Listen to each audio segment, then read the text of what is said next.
Hello there.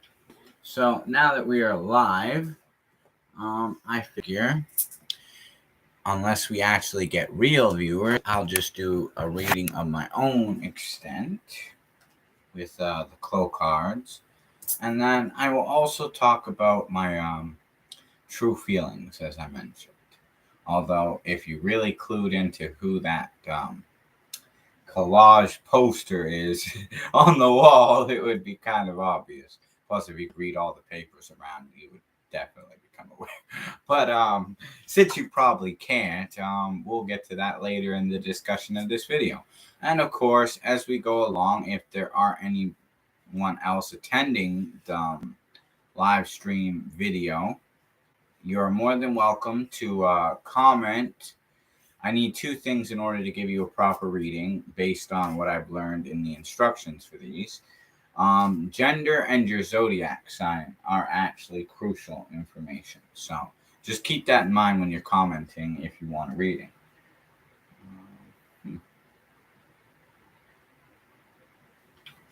Anyways, I'm going to turn off the fan just so it's a little quieter when I do this. Okay, so all right, let's get to the reading. And hopefully some more people will show up and I can give you readings as well. And then I won't be the only one doing it here. That would be ideal. Anyways, let's see, what do the Clow cards reveal to me today about my future. All right.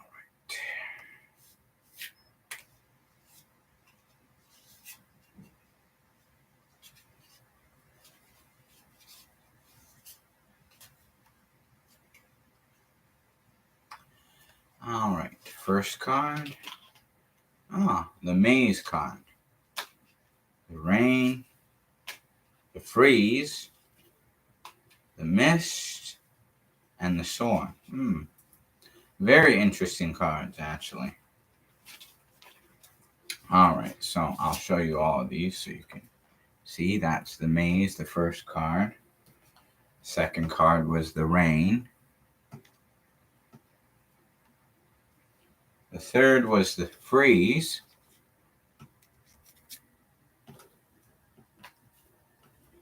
And the fourth was the mist. The fifth was the sword. Now, what I would gather from that is I'm currently lost, confused. And I would agree that's very accurate, very true. I'm going through a lot of challenges trying to figure out what path I should take, where I should go from here.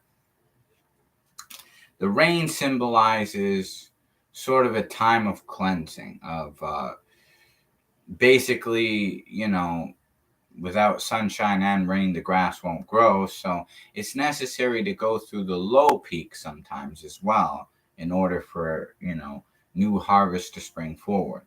Now, with the freeze and the rain together, it symbolizes that it does mean a cleansing, but it means that I will become stagnant. I will become kind of frozen in this position. And especially with the maze card, I'm sort of lost in this path and I don't know really where to go. All very accurate so far. I'm frozen here wondering. There is kind of trials and tribulations, which is symbolized by the rain, but that a cleansing will be born forward. Now the mist symbolizes haze, confusion as well, but also the mist has a power from the show that I remember. It also has the ability to clear a path once the mist disperses. Like it can actually clear through anything, as the card was used in the show. So that means once I overcome the rain, the freezing, and the maze, there will be sort of mist. It will be a bit cloudy for a bit, but afterwards a path will open up. And what the sword would symbolize in this case too is that I would actually find my own inner strength going through this journey, because the sword symbolizes power. It symbolizes persistence, determination, and inner strength. So it's basically saying that my own inner strength will guide me through the labyrinth, even though it's very confusing. There will be a lot of ups and downs and a lot of confusion along the way. The sword, which is persistence in this case, it relates to the idea of persisting in some of my assumptions, that by being persistent, I will arrive through the maze. So, very excited about these Clow card readings. They were very good for me to read these ones tonight because they were very informative, we'll say. In fact, I'm even like, okay. Well, since nobody else is watching, and I don't want to make this too short, give enough time for people if they do want to come on live and have their fortunes told as well. I will select another 5 now.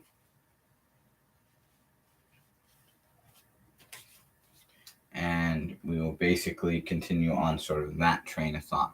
What else shall the Clow cards reveal to me?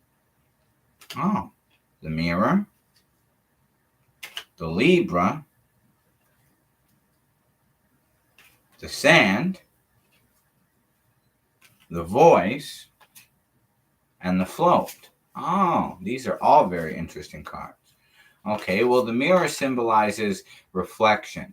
It also symbolizes like how you view yourself, your current perception or your awareness of who you claim yourself to be. So that's what that means. What the Libra is saying is it's all about finding balance in this time. That should be my goal, is finding a balance between everything. What Sand symbolizes is that it's going to be very very tough to go through certain things. There will be some challenges. That's what Sand symbolizes with that. But it can also symbolize like a great journey, and once you accomplish it, finding the oasis on the other side. The Voice symbolizes that my voice is definitely my strength, being a recording artist and doing this and doing all sorts of different videos on lots of different topics. I definitely agree that the voice is another one of my strengths, which is saying like rely on your strengths to get you across the sand. Bring balance and become aware of who you view yourself to be. Not what the mirror shows you, but how you look at yourself. And then the last card is the Float, meaning that once I actually find who I really am within, it actually describes something that I had learned about in Neville Goddard's book about when you become the being within, when you see yourself as the faceless form, that you really are washed clean of all preconceptions you had of yourself. So it's very interesting. And he describes the state of floating, meaning you're not bound by anything. You're kind of free. So those are all really good cards. Those actually shed light and are very interesting to see, like, oh, okay, these actually reveal a lot to me about my own spiritual journey. So whether I actually get to read anybody's fortune tonight, besides my own or not, I'm actually really happy with how these cards turned out. I mean, that's what I like about these cards is I don't plan on ever drawing these cards. I always shuffle them, and I really never know exactly what cards I will get. But they always seem to reveal things to me. And I have actually done this for a few people. Some of my Facebook friends, one named Kamar, I read his fortune, which I did post a video for that. And I gave my one Japanese female friend a reading. I just basically took pictures after I drew the cards to answer her questions. And then I even read for my mom once, which was kind of cool. And yeah, I find that these cards always reveal a good understanding of not only the situation, but of what's to come. So they're really great for fortune telling. I actually kind of like these better than tarot cards, which have scary kind of intense cards like death and the devil and whatnot. These are, pretty passive. You might go through challenges and obstacles, but nothing too scary or negative. Anyways, we do have one person watching. Thank you for tuning in. If you would like a fortune as well, please comment your gender and zodiac below, and I will know what kind of energy to work with for answering any question you might have. Might be about your future, relationships, career wise, you can feel free to ask any question about that. And if not, well, then we will get to the main other point of this video, which is discussing my true feelings. Now, with discussing my true feelings, some people might think, oh, is he going to come out and spit it right out? Now, it would be kind of shy for me to do that in some cases. So the reason I have decided to do this is for that reason. We'll actually put it up on bigger screen. If you really wish to know my true feelings, that's my true feelings right there. That says it all. And if you can't read Japanese, well, oh well. But that really says it all. And that's why I mentioned that poster up on the wall earlier, because that's another part of it as well. Now, to really dive deep into the understanding and the knowledge of what that all means as well, is that there's somebody that I am deeply in love with, that I've been in love with for over 3 years, and they're very far from me. Um, we'll say we're at different parts of our life. There's an age difference. We're very similar, though. I mean, we're both artists. We both like Japanese beer. We both like baseball, and we both love to read a lot. Oddly enough, before I met her or knew who she was or even became aware of her existence, I actually had a dream about her. And I've had premonitions since I was small where I'll get these dreams. And if they're really vivid and like they feel like they really could happen and they're from like first person point of view, they always end up happening. It's happened so many times. And it's not until the moment it happens that I'm like, I've seen this before in a dream. Then it all comes back to me. But oddly enough, over time, because I know what those dreams are, they're very like determined to be like persistent towards a specific point, and it's always very accurate. Now, if they're from like third person kind of views or they're involving characters that are other than myself, those never are premonitions. They're more like symbolic dreams, and I do believe that all dreams have symbolism, but certain dreams were exactly as I dreamed them out to be. And it's kind of crazy because there's a few examples I could give you. The first one I noticed when I was a kid, oddly enough, was I had this really weird dream and I couldn't make sense of it at the time.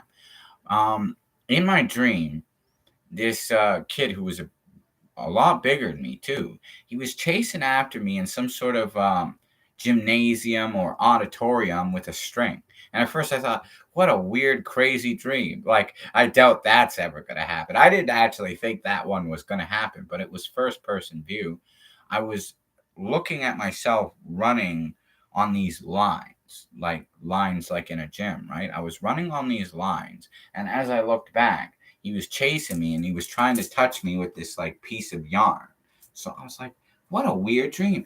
And then later on that night, oddly enough, I went to I was going to scouts at the time, and we decided to play this game to avoid physical contact. It was like tag, but it was string tag. You would tag them with the string. And I was like, wow, this is actually starting to make the dream not seem so crazy. And then sure enough, that same kid that I saw in the dream that I didn't even recognize because I had just started going to scouts, he wasn't even there the first time I went there. He was there and he was chasing me. And I was like, oh my God, it's exactly like the dream. So I saw that before that happened.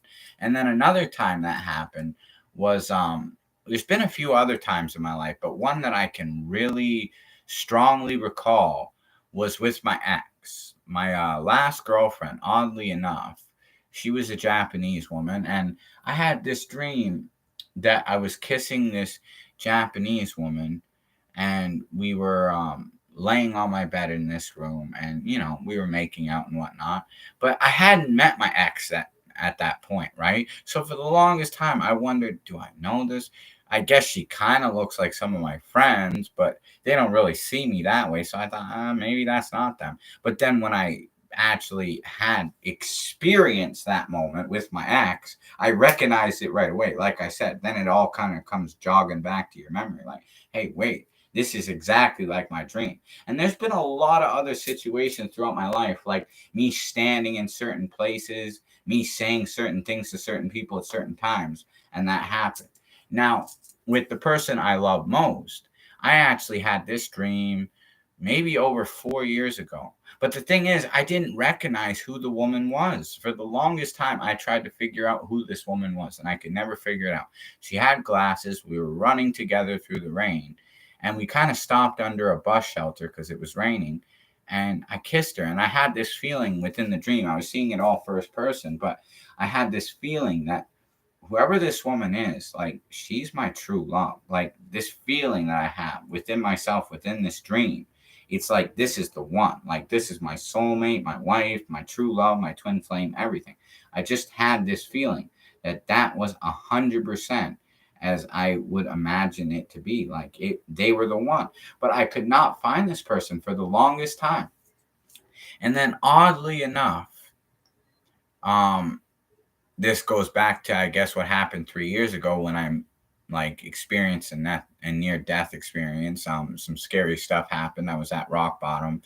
An ex girlfriend of mine told me some really horrible stuff. I'd really gotten pushed over the edge. So I actually, I'm not proud of it looking back, but I had tried to take my life, and I had managed to survive, though, oddly enough, because and I don't know what compelled me to watch it, because it's almost like the universe does give us signs. It leads us to certain things in certain places.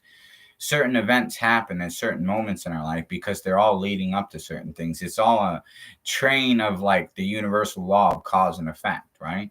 So, but something compelled me. I'm like, oh, I really love that song Angelus from Inuyasha. Oh, there's an official music video. Oh, I've never seen the music video. You know what?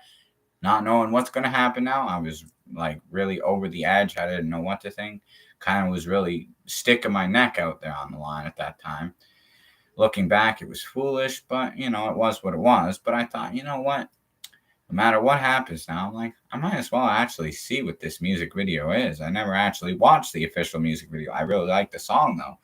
And then as soon as I saw the woman singing this song, I thought, wow, she's so beautiful. And then it was like a playlist of her songs, right? So every song after that kept playing, like songs and music videos by her. And all I could think was, wow, she's so beautiful. Wow, every song of hers is so good.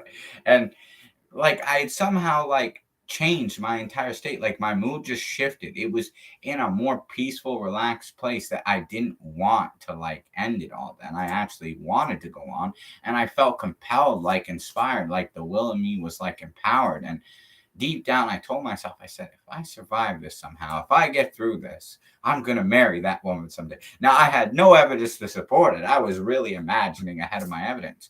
But then, as I look back on that dream, and I look back on that event 3 years ago, I noticed that all these things are all part of the grand scheme of what is being led up to, the fulfillment of the assumption. And it makes sense because Neville Goddard did say once that every imaginal act leads up to the fulfillment at some extent if it's persisted upon. So that's why certain things have happened that led up to this, oddly enough. And even still, after that had happened, I didn't really clue in for a long time. I started dating that girl I mentioned that, I was making out with on my bed. And that relationship didn't work out because she was married. And even after her husband actually committed suicide, she wanted to marry a richer man. So she dumped me and went to go be with somebody else. Now, that broke my heart too for a while.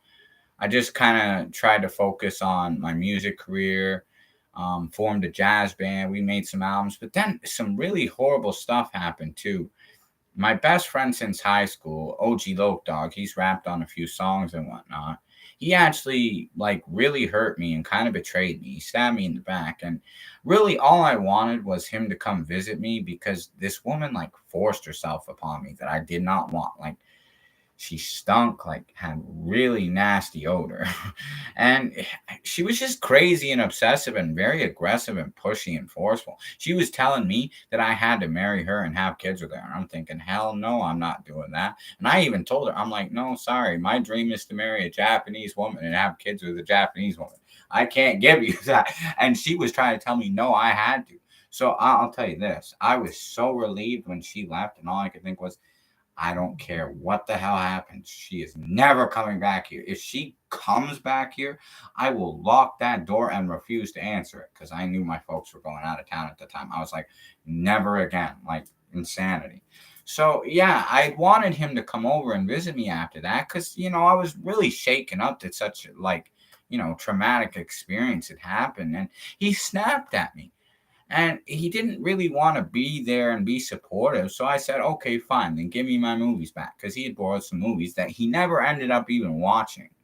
And they were some of my favorite movies. They were given to me by an ex, but they were these wonderful Lone Wolf and Cub, Kozure Okami, um, like samurai movies, right? And it was a whole set of them. There was 5 disc in the whole set. There were 6 movies in total. So oddly enough, I was like, okay, well then drop off the movies. And he dropped off 3 of them. But he didn't realize that because of how the case was, I had put 2 others in different cases. I emailed him. I told him, you didn't bring back all the movies. He never said another word to me. He just screwed me, robbed me of those 2 movies still to this day. And I could go and like probably buy the whole set again. It was expensive when my ex had bought it for me and everything. But that's not even the point. It's the sentimental value that he wouldn't give me back something he didn't even watch that was given to me by somebody I love. So that's why that ended our friendship. He really hurt me. And then when the jazz band started to collapse, we had recorded 5 albums. The 4th actually gets released July 7th. But they stopped talking to me. In fact, they didn't even show up for the record release party, which was supposed to be January 1st, like the day the first SOS Brigade record dropped, right? They didn't show up. That really bothered me. And that's when I kind of decided, you know what? I'm going through so much crap. I got to find a way to change my life and make it better. And I was determined. And since the start of this year, I vowed I would do that. Now, this is all leading up to everything kind of tying together. So bear with me. I figure maybe somebody else will come on live and want to have their fortune told by the time I finish the story. And by all means, I will definitely do it then. But getting to the point was as I started to, I kind of made a decision that I only want to be with somebody that I want to be with. And at first, I was kind of lowering my standards because I was thinking realistic, logical, somebody in my own town, somebody who's actually nice to me, that appreciates me, that, well, has better qualities than that person who tried to force themselves on me. Got to understand that. And there was this girl I liked. I actually made songs about her, so I'm sure if you check out any of my music videos, you could probably take a guess of who it is just by the songs and music videos that were released early on this year. So yeah, I liked this girl, and she stood me up twice because she was actually supposed to come over on January 1st as well. She didn't show up. And then she also stood me up Valentine's Day. And I had made her almost like a whole album too. And she just treated me like dirt. So I got tired of it. And based on everything I was learning, I was studying Bob Proctor.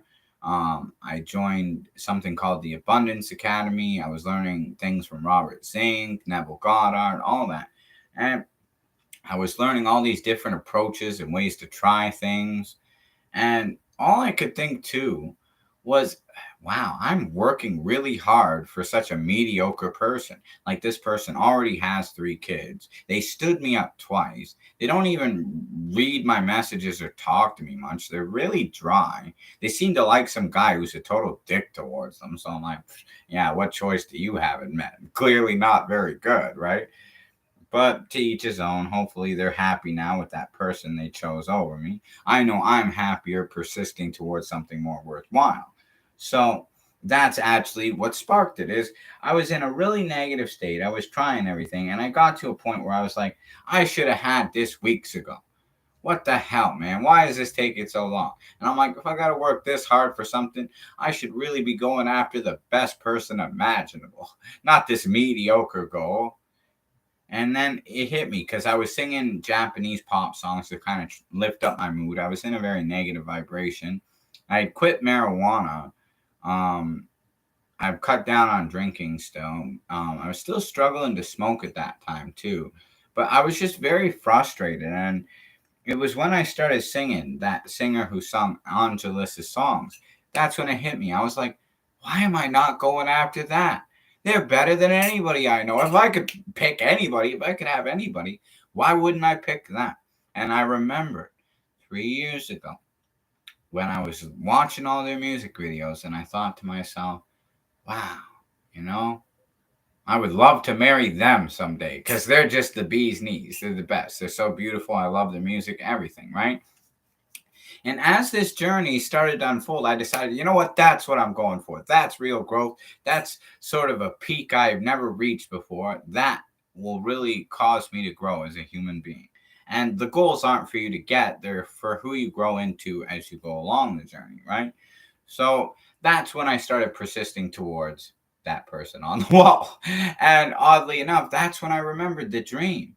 And as I started to, like, study them more, watch more of their music videos, I also just subscribed to their own personal YouTube vlog channel. And I noticed I'd never seen her wear glasses before because she always wears contacts in her music videos. But then I saw her in her own personal video where she wore glasses. And that's when I put two and two together. I was like, she's the woman from that dream in the rain all those years ago that I could never figure out who it was. And I was just flabbergasted. I was dumbfounded. I was amazed. I was like, it was her all along. And then I kind of put everything together and I was like, the universe has been leading me towards her all along because she was meant to be my true love. That's why it threw her at me in the darkest moment of my life, my Angelus, Angelus, right? And I was like, the dream, everything all just started to fit. And then as I started persisting towards this, I became a VIP fan of hers. So I get to see exclusive content before it's even released to the general public, which is very cool. It's exciting. And I even gotten in contact with her management regarding making a song called Subarashi together. Obviously, she's busy. She's got a new single called Mystic World coming out soon. And she's also on tour. So it'll probably be a while before we get to actually making that song together, but I'm sure it'll be great. And then, yeah, as I started assuming things like this, like that she was my true love, she's my wife already, because you live from the end result and only think of the end result, not the journey leading up to it, right? That's what Goddard teaches. And out of all the teachers and coaches I learned from, I find that Goddard's approach resonates with me the most and makes the most sense because I actually tested little things he said, try, cost no money. So I was like, oh, okay. He's right. He's not charging me money to go out and try it. I'll try it. And at first I thought, this guy seems like he's nuts. Like he's insane. He's off his rocker. What do you mean? Any assumption if it's persistent upon a hardens in a fact, right?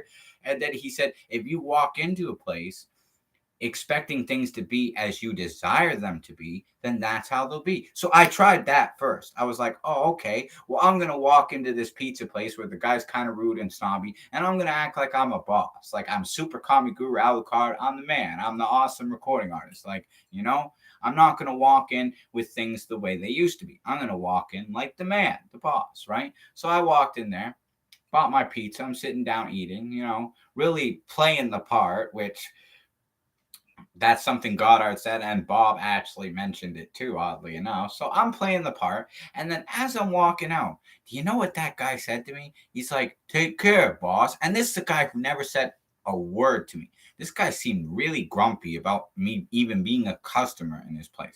And then he called me boss, and all I could think was, that's all I kept telling myself was, I'm the boss. I'm Super Comic Guru Alucard. I'm the man. And no, I'm not. Is that supposed to be a joke, MA? 14? Um, I don't know where the hell he'd get that from. No, I'm 100% straight male. If you're trying to be funny, take your jokes elsewhere, please. Anyways, as I was saying before that weird comment person interrupted my story, yeah, I was like, you know what? Shit.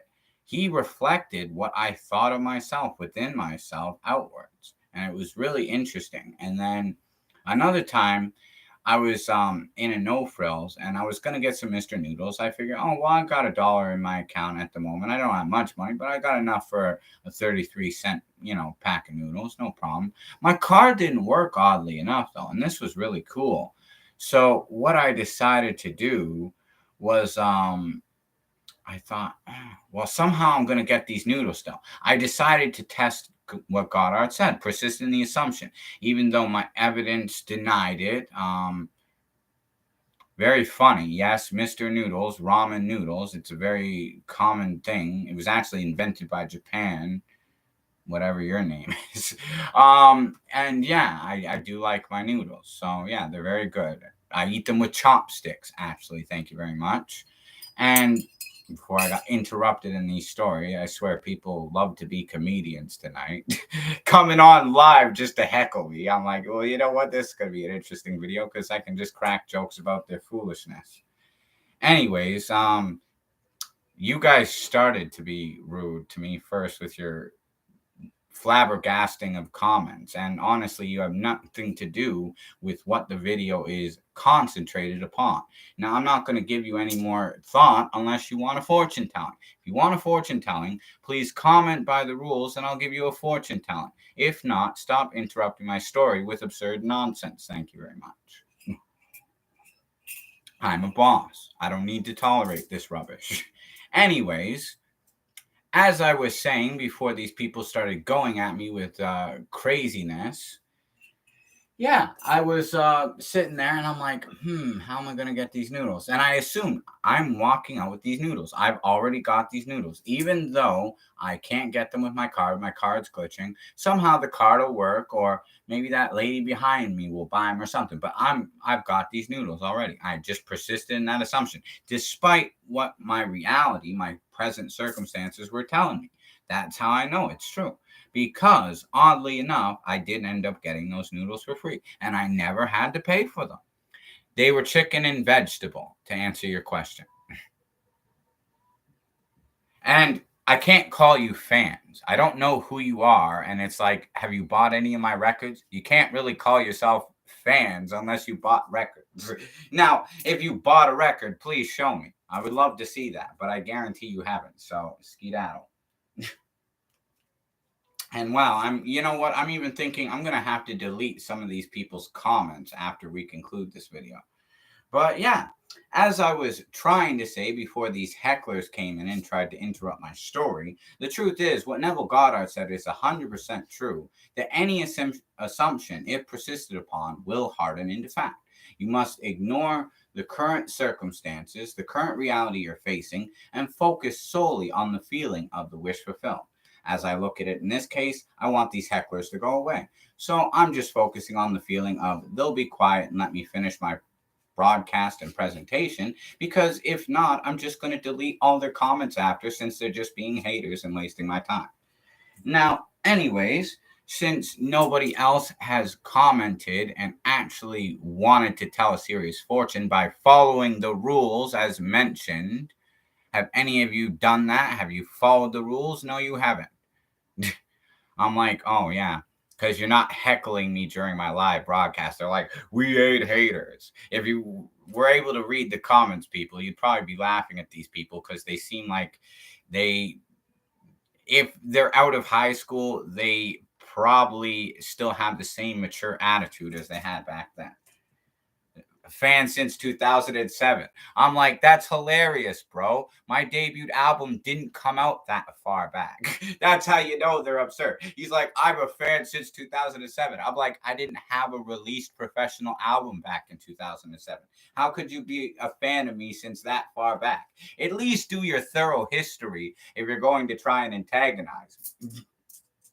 And they keep saying some random name, which it was kind of a nickname that people occasionally would call me back in the day, but that's not my professional recording artist name. So I don't acknowledge that. That has nothing to do with me. You must be mistaking me for somebody else. Either way, hope everybody has a wonderful night, and hopefully next fortune telling live broadcast performance will actually get serious people who will comment what their gender is and what their Gemini sign is, so that I can actually give a proper sense of their energy and request what they would like a fortune regarding, which is future, general future, relationship, or career.